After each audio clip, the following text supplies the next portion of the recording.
way. Judith was the winner of the 2020 Blake Prize, and a poem she wrote about the dog is being blasted to the moon by NASA as part of the Polaris Lunar Codex project in 2024. I think that is so cool. So Judith, that is so great. Can you tell us a little bit about what you are working on right now? And thank you so much for hosting this wonderful, amazing gathering. Thank you. You're most welcome. Welcome to my house, everybody. I've been working on a book called The Dingo's Nocturne, and it's a book which is actually really on this topic of belonging, because I have a lot in common with Auntie Jenny in that we're both visual artists and poets, and we're both working very closely with the First Nations sector. I had to piece my ancestry back together in little bits and pieces, and Auntie Jenny's done that to some degree as well. So in this book, I talk about dingoes in the way that you might talk about a mongrel. In that, my blood is so mixed, it's a wonder that it still continues to flow around my body. But I think, what's important is what you foreground. We all have mixed ancestries, mixed cultures, mixed influences, but what defines you is what you foreground in all of that. And over time, I've come to foreground mostly my First Nations heritage. My skin name is Nangala. Nangala is not a skin name that's come from my ancestry, from Bangarang people, because for them their skin system was lost as part of the many massacres and cultural genocides that occurred in this country. But that skin name was given to me by the Welpari that took me in when I was looking for my ancestry. And Nangala belongs to the north, to the colour blue, and to emus. And for those of you who don't know, the skin system, I think, is the most miraculous and beautiful thing. There's only a certain number of skin names, 4 or 8, depending on how you look at the system. And everybody with my skin name, with a Nangala, is part of the same person. We're all part of the same person, and all of our daughters will have the same skin, and all of our mothers will have the same skin, which means you can go into a community where you don't know anyone, and you can tell them your skin name, and everyone knows their relationship to you. You can have a 5-year-old come up and say, I'm your mum, and it's actually true. So nobody's left alone. Everybody is connected, and through that connection, they're all connected to the land, because the land also has skin names. The trees have skin name, the birds have skin name. So you're related you become part of this network of living sentience once you enter into that system of skin. We're all going to move to Australia. It just sounds so wonderful, really. Thank you, Judith. That was so interesting. And our third member, of course, and I just really want to acknowledge Mark Tredinnick, whom I'm about to introduce, for pulling together this wonderful group of poets and inviting Judith and Auntie Jenny to join this wonderful conversation. Mark Tredinnick is a celebrated Australian poet, essayist, and teacher. His honors include 2 Premier's Prizes and the Montreal, Cardiff, Newcastle, Blake, and ACU Poetry Prizes. In 2020, he was awarded the Order of Australia Medal in recognition of his contributions to literature and education. He has published over 200 works, poems, essays, reviews, papers, and books. And I won't list them all here because we'll be here all day, but it's incredibly impressive. But I want to say that his most recent collection of poems, A Beginner's Guide, came out in July of 22. House of Thieves, 100 Poems in Chinese and English, appears this year in China, where his work is widely published and read. In fact, he's just been given a pretty major poetry award called the Golden Tibetan Antelope. It's China's foremost prize for international poets, and it recognizes the body of work of an international poet whose work has made a difference in their homeland and beyond it, and whose work touches on themes of justice and the preservation of the wild and the human spirit. It's been given to Syrian poet Adonis, Argentine poet Juan Herman, Indigenous American poet Simon Ortiz, and San Francisco beat poet Jack Hirschman. So he lives in the Wingacarriby Shire, southwest of Sydney. And Mark, tell us, besides winning all of these awards and writing a lot and teaching, what all are you up to currently with your work? Oh, I'm having a coffee here with my friends, Judith and Jenny, and some lovely breakfast. We've got some pretty cool breakfast here. Yeah, I'm actually, this is my first time at Judith's house, actually, so I'm getting to know the place as well. I'm very much a guest. But both of my parents have some connection to country near here. I'm just about an hour and a half, nearly 2 hours northwest of here, which is a little closer to Sydney. But my father's father was a minister in the Methodist area, and Dad grew up in Crookwell and Oberon, not so very far from here. They wouldn't have had much knowledge of the indigenous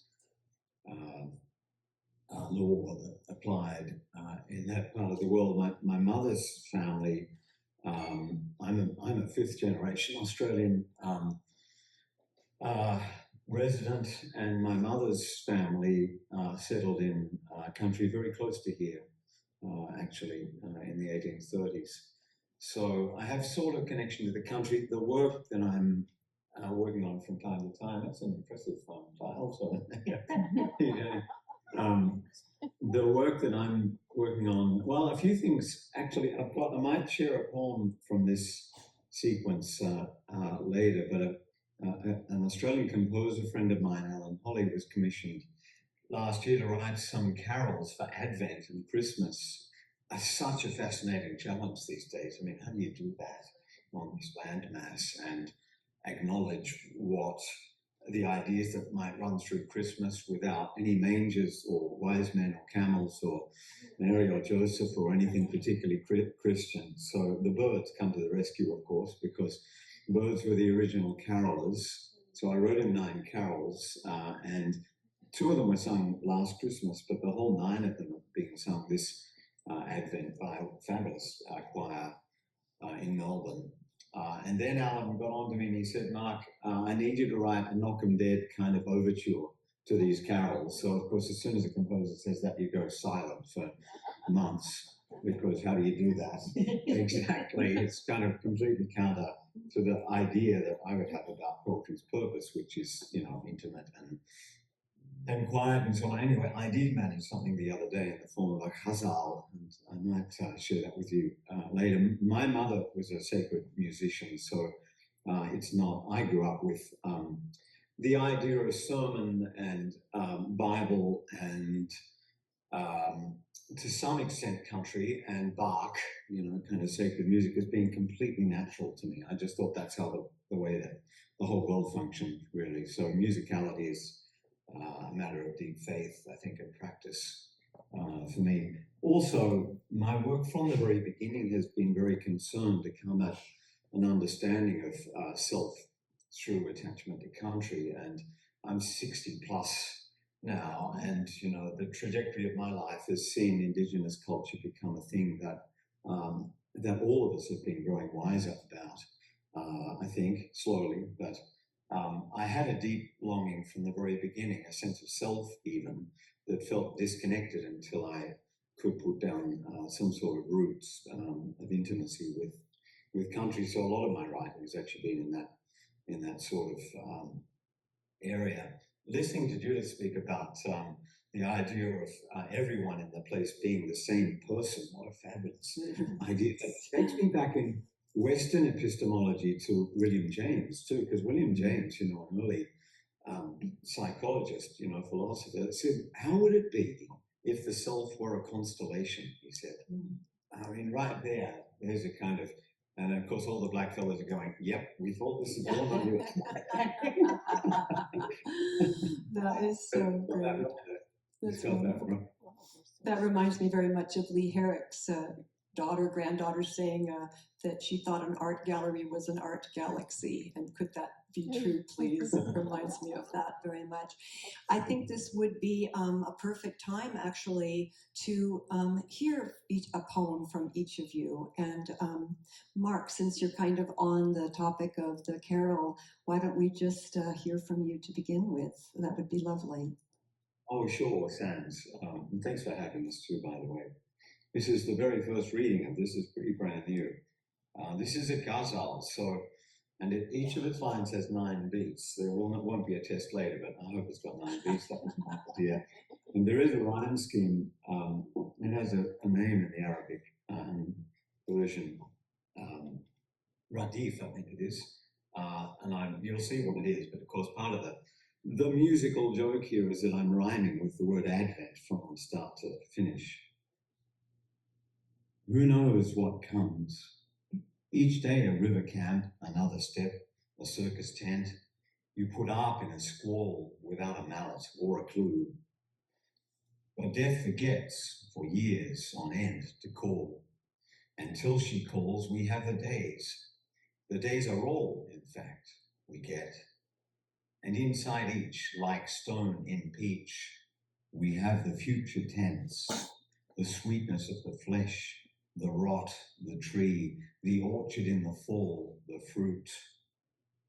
And who knows what comes under clouds and inside windfall light, the day's lament for calling it a night before the night had laid its hands on waters where 100 clans of fish festooned, an animated tide that seemed intent to feed the 1,000 mouths of birds who'd overheard what swam the dusk and fished their bliss till dark. So many swans and terns and shags descend, great white egrets. One cannot guess which corners of the day they dwell, or how they fit inside. Delight and sacrifice, the best rebukes to death until it comes. Intense displays of love and grief, and electricity of thought is how life's bought. It doesn't pay to know what comes. It pays to see the fields beyond the fence. We carry Advent in our everydays. We say it in our thanks and praise for hours that bear us birds and words that recast spells, that rhyme divine with sense. So catch each moment in a net, release it to the world with some regret, and mark each minute in it with your love, and let it come this long Advent. Oh, thank you so much. I hope you can hear the applause here, Mark. My goodness. I would love to hear that sung. How amazing. Yeah. Auntie Jenny, would you honor us with one of your poems, please? So this is called Life Support, and it was written as we were coming out of lockdown from COVID. And it's, while I start with a description of, what that coming out of lockdown was like, it reminded me very much of my grandmother's experience of growing up in a red gibber desert near a waterhole with air that was pure all the time and uninterrupted by all our civilized madness. It's so quiet now outside, just clear breathed blue, bird song, leaf rustle. I can hear sun touch on breeze, on crisp frost-purged street space. It sparkled like exhaust-free relief aid to a war zone.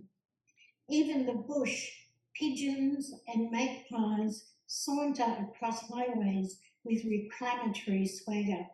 Old flight paths open again. Like Grandma Minnie's outside, where you can hear the clear-breathed red gibber desert, the soft click and clatter of spearheaded reeds edging Hookie's waterhole, the warm skin laughing of languages, songlines, speaking the true stories across spinifex, out there, free. Outside the coerced containment of the colonisation pandemic, its virally enforced domesticity, the tongue-tying masks designed for generational distancing to prevent contamination from culture-borne transmission. It's quiet now, out there. I can hear the land my body breathe again. Hear the rise and flight of birdsong across her skin. Old trade routes open again, unimpeded, free. Thank you so much. Absolutely beautiful. Jennifer Kemarre Martiniello, and again, buy the book. There are books on our book page. They're on the website. And finally, Judith, would you please share one of your poems with us, and then we'll talk a bit more. Yeah, I thought I'd read a poem called On Finding Charlotte in the Anthropological Record. I think it maybe echoes the experience of a lot of Australians. We meet on the surface of a photograph, as a fish and bird might meet in a lake at a point of sky and the water's plain. Charlotte, in a book called The Aborigines of Northern Victoria, sits jade black on earth, wind disarranging her hair, trees obscured by falls of campfire ash. Her nudity is covered by a blanket. I don't know if her breasts are hanging, if her thighs bear designs or marks. A needlework of scars crosses her chest, repeated dots like patterns on a goanna's back, like rain spat by goannas into dirt. Soon, constellations will appear over branches on this night of 90 years ago, this never again night, and she asks me, "Where did you go, girl, with your made-up history, your ever whiter babies?" This is what remains, a record of relatedness, scars to hold the memory of someone precious after they've died. We begin by cutting skin, rub wounds with gum and ash, black ants to cauterize the flesh. I remember them telling me, "Don't worry, this blackness fades with each generation." Charlotte is a map of a country stained by massacres, Skull Creek, Poison Well, Black Gin's Leap, a geography of skin and land, maps for the returning, for those who speak only a murderer's tongue, whose songlines are erased, who consulted departments of birth, deaths and marriages, who stood beside rented Toyotas, clutching photographs in 100 remote communities, asking strangers, "Do you know my family? Can you tell me who I am?" This moment, an old light is crossing the boundaries of emulsion, and I say to her, "Charlotte, grandmother of my grandfather, I am Judith, and these are my scars." Cheers, guys. Thank you. Absolutely beautiful. Thank you. Talking with Mark a bit in advance of this conversation, which was great fun, as you can imagine, he addressed the idea of country with a capital C. I know most of us in the audience are aware of this thing in Britain and Australia too, which is they say, I went to hospital or I went to university and leave off the article. And that's something in Australia that I understand. Mark, you told a story about a footballer who had gotten himself into a bit of a mess and decided to go back to country, capital C, and fix something in his soul, is what I kind of gathered from the story that you told. I've wondered if, because all of you referred to this idea of country as you spoke so beautifully about what you were up to with your writing, could we just again talk more about that concept of country as opposed to the country, the idea of the place we're in versus the place we're from, the tension there, and again, how it might have something to do with concepts of belonging and agency and self-preservation. It seems to me all of you are so much more connected to where you actually live, and it's, I think, an extraordinary inspiration. I'm reminded of when poet Robert Hass was poet laureate and wanted every kid in that nation to know their watershed, which is just such a great thing. So if you could just speak a bit more to the concept of country and what that means to you as poets and as people living where you live. And perhaps, Auntie Jenny, we could speak with you first. I think it begins right from a deeply internal spiritual place. In our traditional ways of understanding, we belong to the land. We don't land doesn't belong to us. We belong to the land. And if you understand our skin system as being that skin of the land, of the earth, in which we are all elements growing from the land herself, and that's why we're all part of, we're all part of the same person in many ways. If you belong to the land knows you, and it knows you deeply and intimately. And so I can tell you a story. I have a tremor, which means, the neurologist, the Western neurologist says, oh, that's called a benign essential tremor, and it's caused by a missing of the synaptic impulse in the cerebellum.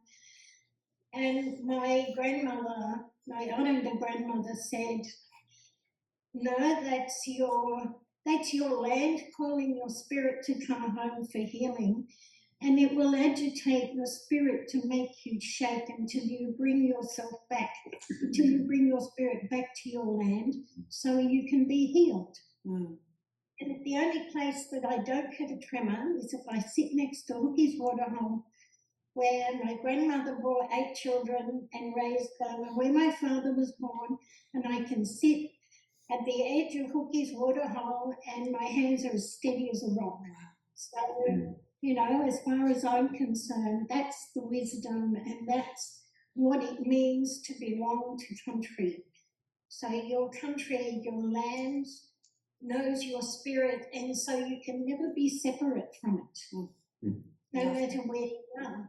But having said that, having lived for more than half a century on the unceded lands of the Nyambri people and Ngunnawal people, if you are in a place where the ancestors of that place recognise your spirit and the character of your spirit, it will own you. The land will reach out and it will own you. And when it does that, it's like the ancestors of the place then become like the ancestors from your own place. And they nurture you and look after you, and they present you with opportunity, and they help you provide your resilience and the resources for you to overcome difficulties. So in a sense, your very survival on every level of being is related to country. Thank you so much. I think all of us will walk out feeling very different about the land where we live. Auntie Jenny, thank you. That's just beautiful. I do feel that sometimes, being taken care of in that way. And I love that you said it in that way. It's beautiful.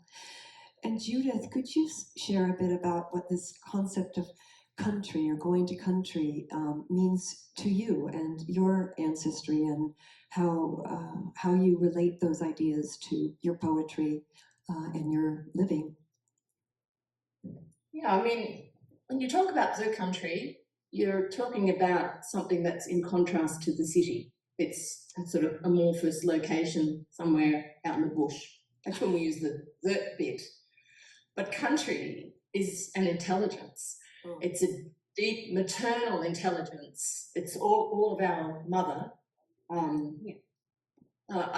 There's an old fellow up in Lajamanu community in the Tanami Desert. He's my Warringi, my grandfather by adoption. And he said to me one time that every person alive has an invisible electric wire that connects them to their country, and force flows through that wire in both directions. You feed the country and country feeds you. And when you're not on your country, that wire is severed. And so you become weaker and your country becomes alone with nobody to sing to it, with nobody to care for it. And then the country can then become, in the same way as if a person is abandoned. So there's this joint responsibility of trying to honour your country and care for your country, find where your country is. One of the great, I think, tragedies of colonialism is that people all over the world, whether they're First Nations people or not, have been uprooted from their country. And there's this process, I think, of people trying to rebuild those relationships or build new relationships with country. I think for me, one of the things that I've really grappled with over the years, and I'm really starting to understand, is that I can show up on country in a camper van with climate stickers on the back, dressed like Frida Kahlo. It's not going to guarantee me a relationship. Country chooses whether to have a relationship with me or not. I can go out and I can offer it. But there's this, saying that here all through the Central Desert, Auntie Jenny's going to know it well, that you speak to country, and country will speak back. And there's real truth in that. The moment you walk out and you use your voice and you're not afraid to look like a total moron because you're talking to the trees and you're talking to the land and people are looking at you like you've lost your marbles and you're saying, hello, I'm Nangala, I'm just coming through, I'm not going to harm this land. And you're saying these things to land, it changes. It changes in you because you've made that commitment to make that connection to country more important than how silly you feel at the time. And country does speak back. Suddenly you find you can walk over this land and you don't fall into potholes and the snakes don't bite you and you feel like you know where you are and you feel that you belong. It's lovely. Thank you so much. Mark, anything to add to this idea of, I loved your telling me that story of the footballer who had gone down a bit of a wacky went to country to sort out. Other things you want to add about how this works in your world, the country versus country in your poetry and your life? Yeah, sure. The footballer was called Adam Goods, the one I'm thinking of in particular, a superstar for one of the our AFL football clubs, and he'd suffered the most appalling racism. Had to turn up to play football games with the whole crowd booing him, and that would give anyone conniptions or deep depression. And he took himself back to country under advice and found himself again. I'm very pleased to hear implications from Auntie Jenny and Judith that the mother land we're talking about is an adoptive mother too, because otherwise I'm in deep shit here. Because where does somebody who's a fifth generation white Australian belong to? And yet all over this landmass, and indeed over other land masses, I've come into country sometimes in Wyoming, for example, and just felt this sense of hello. We thought you'd find us eventually, and it's hard Western epistemology to make any sense of that, but I've always been open to it, I think. I just wanted to say, too, it's wonderful to be with my friends here who are wiser than I am by light years on all of this, that the relationship involved here calls on a practice from the person who wants it. It's not thing that's just going to come necessarily. You sort of have to earn it by opening yourself, I guess, by being vulnerable and prepared to fall on your face. There's a book of mine which I wrote called The Blue Plateau, about a piece of land that everyone in Australia knows about, called the Blue Mountains, which I came to live in for a little while. And in the middle of that, I found myself writing, there is a practice of belonging, and it begins with forgetfulness of self. And that's a complicated notion, I suppose, but I had a strong sense that too many white fellas are concerned to come to country as a commodity they might experience, and which might give them some goodness back, without a sense of having to pay something or put something aside. The way that we do in any good relationship, actually, we have to strip ourselves bare a little bit. But also my sense was that there was law, that there was technique and craft that had to be learned to some extent through vulnerability and asking questions. And most of that's a deep attention, to what is beyond the merely human, beyond the merely male, beyond the merely white, beyond categories, the kind of selfhood of a country. Henry David Thoreau talks about the personhood of a place as well. So not all white fellas have been completely ignorant, completely. They struggled sometimes to find the words, I think, I'm thinking of Aldo Leopold's land ethic here too, which is, he was completely unaware of any Indigenous connection there, but he stumbled upon a sense of reciprocity and the agency that places have in that relationship, and also our responsibility, all of us. The other thing that was on my mind to say was, I think it's the same here as there. We find ourselves culturally, and that we means all of us here on this landmass and in Western culture, inhabiting a kind of epidemic of loneliness, which manifests in all kind of cultural groups and all sorts of aberrant behavior and need, and we're looking to heal it in all the wrong sorts of places through the wrong sorts of policies and medicines and so on. And it's always struck me that if we could find in ourselves a sense of our identity that had something to do with the world beyond the merely social, the merely human, country, place, in other words, and for all of us, therefore, clearly, the great tragedy, as Judith says, of colonialism is to have disconnected pretty much everyone. Sense of even the importance of self as being connected to something more than the human and the ego. So there's so much wisdom to be recaptured. My other sense too is that so much of the poetry I've always loved in all cultures, Rumi, for example, and Emily Dickinson, and Keats, just to name some that come to mind from my reading, have had a strong sense of the innate value of the world beyond the human and of using poetry to kind of re-establish kinship with all beings, I think, and that I'd put my poetry in that sort of area as well. That's so helpful. We're about to come to the end here, but I wonder if we could prevail upon each of you to share one more of your poems before we go. And before I do, Auntie Jenny, I was looking on your website, and I really should use your proper name so that people know how to find you. But I'm just going to repeat it again. I have it here. Just want to make sure I've got it. Jennifer Kemarre Martiniello, beautiful website. You write, and I loved, Mark, you just used this word too, white fella, in one word. You write, Auntie Jenny, white fella way death is something to be feared, hidden, exploited, or blown up out of proportion, and the cause of psychoses. But out our way, old way, death has its proper place in all of life. The spirit inside us determines life, initiation, change, transition, all of which manifest in cycles of life, growth, death, rebirth. There's a certainty and a profound inner peace that comes from understanding this. And because of this, there is no irretrievable loss, no real death. There's just the journey of the spirit through different stages and ways of being. I found that so helpful. Thank you so much. Judith, can we begin with you having a final poem, and then Mark, and then we'll end with Auntie Jenny. Judith?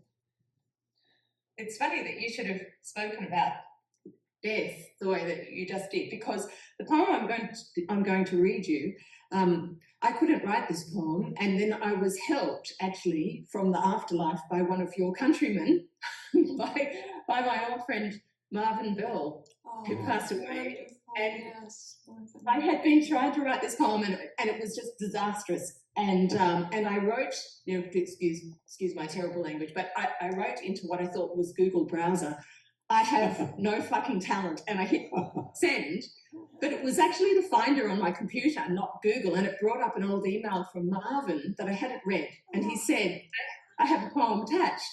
So I opened the poem attached, and he had some notes in the beginning, and it began by saying, what would happen in your story if the protagonist was already dead? And it just suddenly opened up the whole thing, and I could write the poem. So this is called Poem of the Dead Woman, and it's for Marvin Bell, my beautiful friend Marvin, who I'm sure many people in your audience today will have known and loved, who supported me when I sent him appalling sonnets. The dead woman rides a motorcycle out of Ord River Valley, beyond sand plains, into the serpentine bungle ranges, and a black sun is over her. A white dog leans against her back, motorcycle goggled, his ears flying. He holds himself like a gunslinger, muscling into the oncoming wind. They carve a single-wheeled track into the bulbous of a 360 million-year-old cone-cast plateau. And as she rides, the unveiled land reveals itself in lucid detail. Termite nests and grevilleas. Livingstone palm trees stand like thin gods between rock faces burnished by dusk. They pass into the valley of the shadow. The dead woman has never once said what she intended. Before I knew you, she tells the dog, I walked the luminous earth. But I am in country now, and country is in me. The dog has no opinion on this or any other matter. The motorcycle bears them north over monsoonal savannas into deeper valleys studded with orchids and ferns into the shelter of deep red cliffs. The dead woman introduces herself to the country she rides through. She surrenders her name to silver-leaf bloodwoods, acacias, and rough leaf range gums, and she tells them how she crossed the desert 36 times alive and once dead. How she stockpiled electrolytes and anti-venom, water bladders, multi-tools and rope. How the dog survived a king brown bite and the hungry gaze of eagles. And how she was run over in a remote desert town by a single mum shouting at the kids in a gigantic SUV. Grey nomads do not notice the dead woman passing. They're cooking sausages on Webbers outside their camping trailers or adjusting solar panels for satellite TV. She does not stop at the ranger's office for permits, kayak hire, or a personal locator beacon. At the bus bay, disembarking hikers upload Instagram selfies under banded domes, lifting 300 metres above the grasslands like Titanic beehives. And the tour guide explains how their tangerine stripes are iron and manganese, but the grey ones are cyanobacteria, ancient organisms living in a surface-deep layer of clay. They have colonised multitudes of domes, holding them in their forms over millions of years. The slightest touch could break their living skin, crumbling these sandstone minarets back into dust. The dead woman introduces herself to the cyanobacteria and to the iron and manganese. She claims no ownership of this or any other land. She is tolerated like seeds of subtropical trees, carried inland on the feet of migrating birds and dropped where they will not grow. The country knows this, but is too polite to say so. The dead woman's panniers carry journals filled with coloured pencil drawings, maps, and pressed plants. There are poems, there are notes on the movements of honeyeaters, wood swallows, white-quilled rock pigeons. The journals have missing pages, torn out, loosed in wind like pollen or white nocturnal moths. The dead woman knows some stories can't be spoken. Over the still world, Gouldian finches turn in kaleidoscopic arcs. Their bone-carved wings are written with the mystery of seed, yinindi and mulga, seeds of the ground, sky seed. The dog and his dead companion pass in chasms where waterfalls cascade down sheer rock between fig vines and moss. Snappy gums regard themselves in the surface of mirrored pools. The dog shouts at lizards. The dead woman has finally understood that this is not a dress rehearsal. She dismisses her inner whispers that it's already too late, that her efforts can wait for some future life. She sees who it is that whispers. She is no longer an animal with an angel inside her chest, the animal rejecting the angel, and the angel always looking for an escape. The dead woman holds her arms up into the sky. How pale the sky is, she says to no one in particular. How pale. Looking down from a tourist helicopter, you'd see an elliptical plateau, 7.5 kilometres wide, surrounded by domes. This is the remnant of Tredinnick crater, where the star fell down.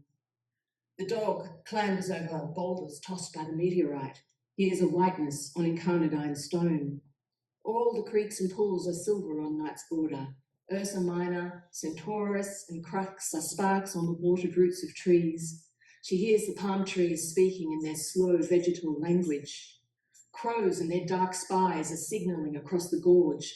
Their cries sound like machine guns or breaking glass, and the dead woman answers them. My crow, my black-breasted buzzard. Her hair is dark and bright in the sky. Her rivers flow from the ranges to the sea, returning again as mountains in deep subterranean veins.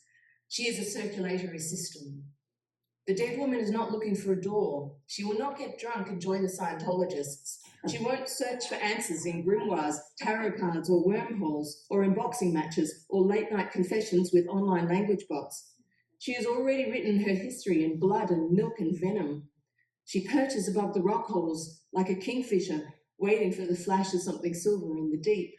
There are mountains and rivers beneath the dead woman's skin.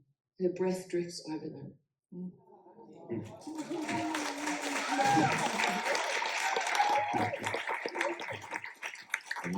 Judith, what was it that you typed into your own search engine, your on your own computer? What was it again? I have no fucking talent. I have no fucking talent.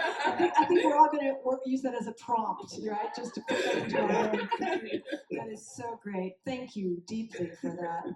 Mark, a final poem before we say goodbye, Mark, and then one more from Auntie Jenny. Just read the short one. This is one of the carols that follows that overture thing. This one's called the Carol of the Living. It follows the one called the Carol of the Dead, since we're on those themes. None of us will last, but something will. Let's be that from now on. Let's sing out our brief lives in the language of things. Let the forms that nature takes, even these our organic selves, be our speech again. Eternity incarnate. Carol that, my friends, the way the wrens do. Choughs and pardlets and tidal flats and desert oaks. Hallelujah. Wow. So beautiful. We have someone in the audience tapping their heart, Mark. Yes, absolutely. And to take us out, Auntie Jenny, a final poem for us, please. Oh, and there's a dog. Hello, dog. The dog that you can see is the white dog on the motorcycle. Yes, we see the dog. Yes, hello, dog. And whose name is Moon. And he's a very unique dog with a unique personality. This is called A Light. What lies behind my forehead is my grandmother's law, her wisdom inherited, alive, a light. The illuminated weave of my skin, like ripple on water, wind song through reeds. It is aloud, this music, this ancient archaeology I am. My face is fire birth out of shadows and heat flow, formed and reformed like my duty of care for this country and my body, the generations of my womb. I am excavated and reclaimed, dissected, irradiated, healed from the scars of ghosts. Gosh. Such a perfect way. Oh my goodness. Judith and Mark and Auntie Jenny, thank you so much for joining us. It's just been such a deep honor. And everybody in the house, can we give them one more round of applause? Thank you so much.